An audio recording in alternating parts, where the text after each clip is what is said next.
आज़ादी में उन लोगों को अमृत मिला, हमको छाछ भी नहीं मिला। तो जिनको अमृत मिला वो अमृत महोत्सव कर रहे हैं, हम लोगों को छाछ भी नहीं मिला, इसलिए हमारे लोग झंडा भी नहीं लगा रहे। सरकार ने देने का वादा करने के बाद भी नहीं लगाया, घर में प्रिंट करके ला कर दिया फिर भी नहीं लगाया।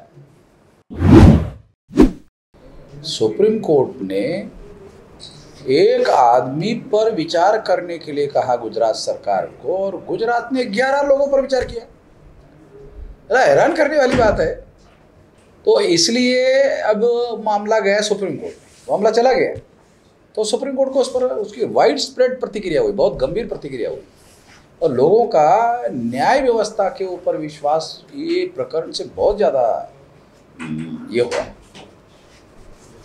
मतलब सुप्रीम कोर्ट के चरित्र पर बहुत बड़ा ब्लॉट लग गया। तो मैं ऐसा मानता हूँ कि ये न्याय व्यवस्था के लिए बहुत दुखदायी बात है।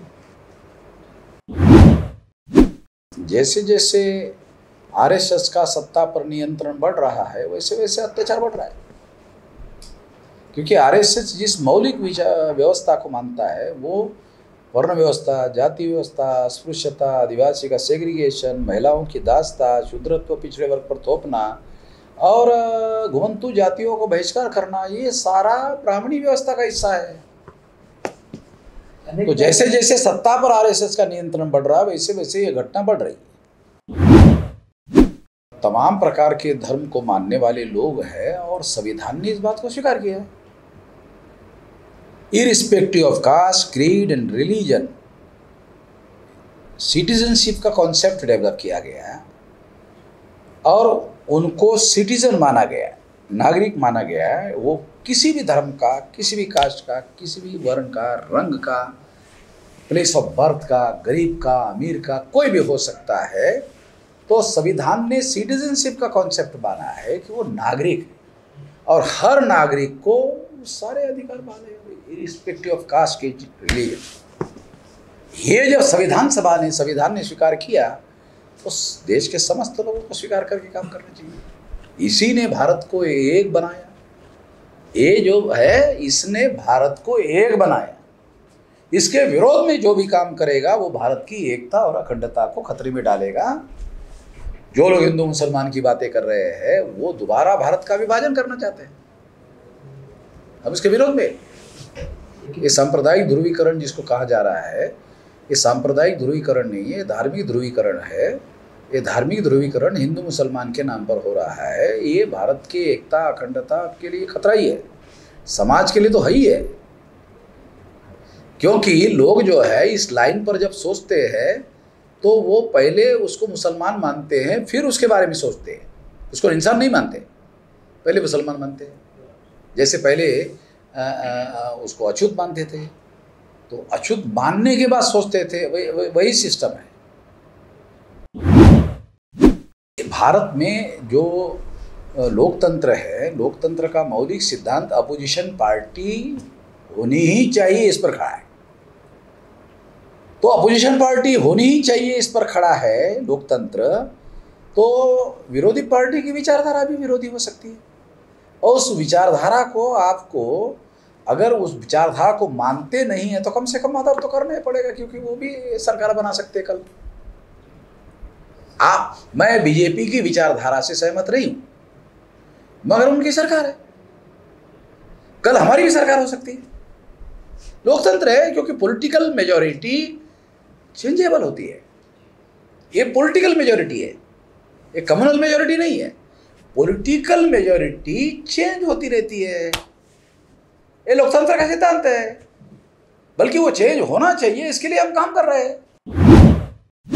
इंडियन फर्स्ट और इंडियन लास्ट, बाबा साहब अम्बेडकर अगर ऐसा कहते हैं तो ये बात उन्होंने तब कही जब वो शेड्यूल कास्ट फेडरेशन के राष्ट्रीय अध्यक्ष थे।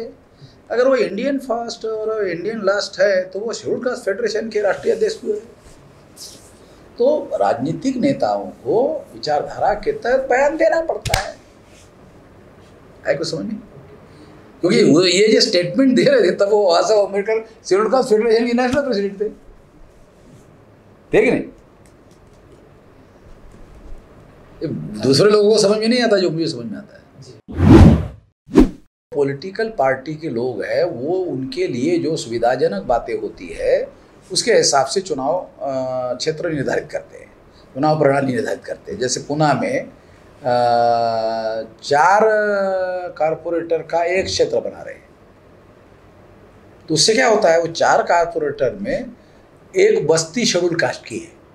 अगर उस इलाके का कारपोरेटर चुनना है तो वहाँ से शेड्यूल कास्ट का आदमी चुन कर जा सकता है, मगर 4 कारपोरेटर का इकट्ठा करके चुनाव लड़ेंगे तो वो एक आदमी चुनकर नहीं जा सकता। मुख्यमंत्री तो इसलिए नहीं इस तरीके से चुना जा सकता क्योंकि संविधान में पहले से व्यवस्था है, कानून है ना।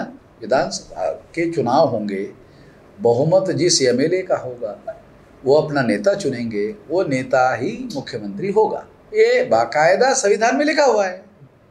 यही बात सेंट्रल के लिए है, सरपंच के लिए ऐसी व्यवस्था नहीं है। मनुस्मृति में क्या लिखा है या क्या लिखा नहीं है ये दूसरे नंबर की बात है। संविधान तो मनुस्मृति को रिकॉग्नाइज नहीं करती है। अगर ऐसी कोई बातें लिखी हुई है तो उसको संविधान नहीं मानती है। संविधान के हिसाब से देश चलना चाहिए। वाइस चांसलर है तो उसको भी संविधान के हिसाब से चलना चाहिए। मनुस्मृति में क्या लिखा हुआ है क्या नहीं लिखा हुआ वो इसलिए ज़रूरी नहीं है क्योंकि संविधान के अनुसार चलना पड़ेगा। कि 52% लोगों की संख्या अगर 52% है और ऐसा अलग हो गया तो ओबीसी के लोगों को अपनी शक्ति का एहसास होगा तो राजनीतिक दलों को उससे खतरा पैदा होता है, ऐसा लगता है। भाजपा को लगता है हिंदू होना चाहिए मगर वो ओबीसी हो जाएगा जनगणना से। अभी क्या करते हैं, हिंदू के नाम पर गिनती करते हैं ओबीसी की।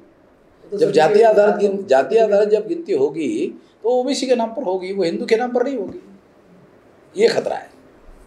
ये हिंदू राष्ट्र नहीं है, ये ब्राह्मणों के द्वारा भारत को गुलाम बनाकर अंकित राष्ट्र बनाने का मामला है। क्योंकि हिंदू शब्द के प्रचार से SC ST OBC के जो लोग अपने को हिंदू मानते हैं तो हिंदू के नाम से उनका समर्थन लेकर ब्राह्मणों का गुलाम राष्ट्र बनाना है, ये उसकी सोच है। मगर ब्राह्मणों का गुलाम राष्ट्र भारत को बनाना है ऐसा प्रचार करने से सारे लोग विरोध में हो जाएंगे।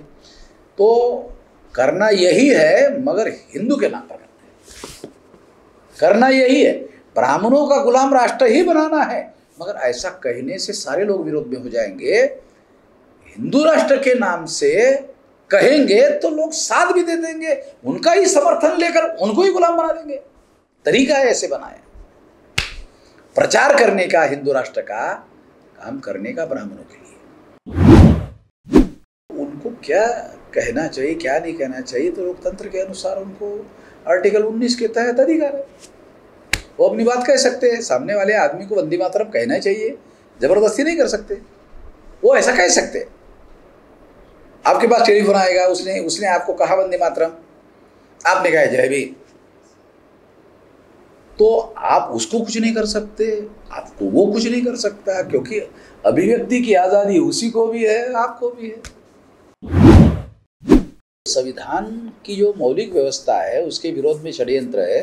2024 के चुनाव को जीतने के लिए ये हो रहा है क्योंकि बीजेपी RSS को ऐसा नहीं लग रहा है कि 2024 का चुनाव वो जीत सकते हैं, इसके लिए सारा हो रहा है। कर्नाटक की सरकार गिरा दी गई, महाराष्ट्र की सरकार गिरा दी गई और झारखंड की सरकार गिराने का प्लान अभी भी है, दिल्ली की सरकार गिराने का प्लान अभी भी हो चुका है और कई राज्यों की सरकारें उनके टारगेट पर होगी। 2024 के चुनाव में बीजेपी को परास्त किया जाना चाहिए। अब ये कैसे होगा, ये ऑल अपोजिशन के लोगों को इकट्ठा होकर सोचना चाहिए।